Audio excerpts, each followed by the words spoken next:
Hello दोस्तों, नमस्कार। आज की इस वीडियो में आपका स्वागत है। दोस्तों, आज हम बात करेंगे अगर कोई पत्नी पति के खिलाफ झूठा मुकदमा करने के बाद उसके घर में रहने का दावा करती है, उसके घर में रहने के लिए कानून का प्रयोग कर रही है, सहारा ले रही, तो ऐसी स्थिति में अब देश में नया कानून लागू हो चुका है। मैं ऐसे तरीके बताऊंगा जिससे आप उसको अपने घर में रखने से मना कर सकते हैं। आप उसको अगर घर में नहीं रखना चाहते हैं तो आपको ये वीडियो लास्ट तक ज़रूर देखना होगा। दोस्तों, सबसे पहले होता क्या है कि अगर कोई पत्नी झूठा मुकदमा करती है, झूठा मुकदमा करने के बाद जब वो केस चलने लगता है, साल 2 साल समय बीतता है, तो उसको पछतावा होने लगता है या ऐसी स्थिति आती है कि वो संपत्ति के लिए या किसी लालच में आपके घर में रहने का दावा करती है, उसमें कानून का प्रयोग करके वो जबरन आपके घर में रहना चाहती है। तो ऐसी स्थिति में आपको क्या करना चाहिए?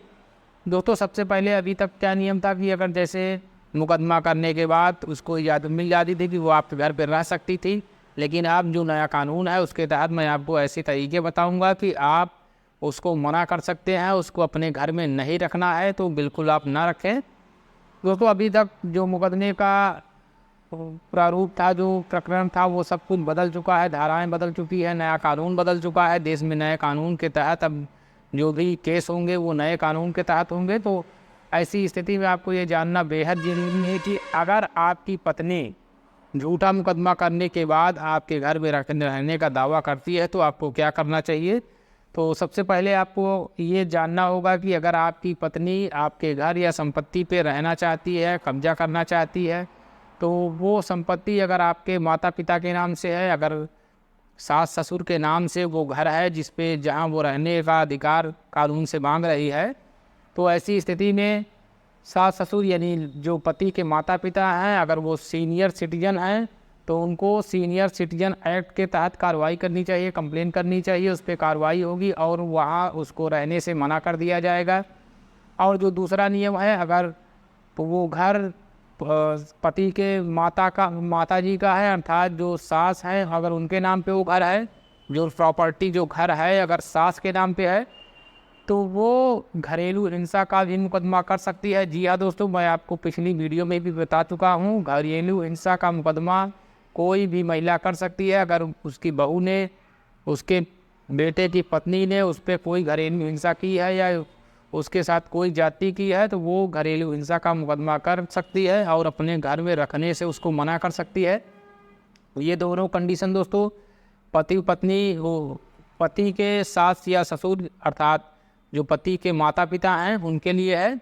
जो पत्नी अपने सास ससुर से अगर इस तरीके का अधिकार मांगती है तो वो ये दोनों तरीके अपना के उसको मना कर सकते हैं। और जो तीसरा तरीका है, अगर वो घर पति के नाम पे है, ऐसी स्थिति में बेहद गंभीर समस्या आ जाती है कि अगर पति के नाम पे है घर तो वो पत्नी ज़रूर रहने का जिद करती है या दावा करती है। तो ऐसी स्थिति में पति को क्या करना चाहिए? पति को दोस्तों जो अपने ज़िले के डिस्ट्रिक्ट कलेक्टर है, जो जिलाधिकारी हैं, उनसे एक शिकायत आपको करना है। जो प्रार्थना पत्र, आपको शिकायत पत्र जो बनाना है उसमें आपको बाकायदा पूरी डिटेल देना है। जैसे कि जब वो आपके साथ रह रही है तो अगर ऐसी कोई घटना है जिससे आपको उसने प्रताड़ित किया है, जो आपके पास एविडेंस हैं, उसमें आप लगा के प्रार्थना पत्र बनाइए कि अगर ये मेरे घर में रहती है तो हमको ये झूठे मुकदमे में पहले भी फंसा चुकी है, अब भी ये कुछ उसके लिए कार्रवाई के लिए ये कर सकती है, कोई भी घटना यहाँ पे हमारे यहाँ घटित कर सकती है, हमको परेशान किया जा सकता है, हमको फंसाने की कोशिश कर सकती है। तो जो ऐसी स्थिति आएगी तो आप जिलाधिकारी को अगर देते हैं तो इस प्रकार से उसको मना किया जा सकता है। आप अपने घर में रहने से उसको मना कर सकते हैं।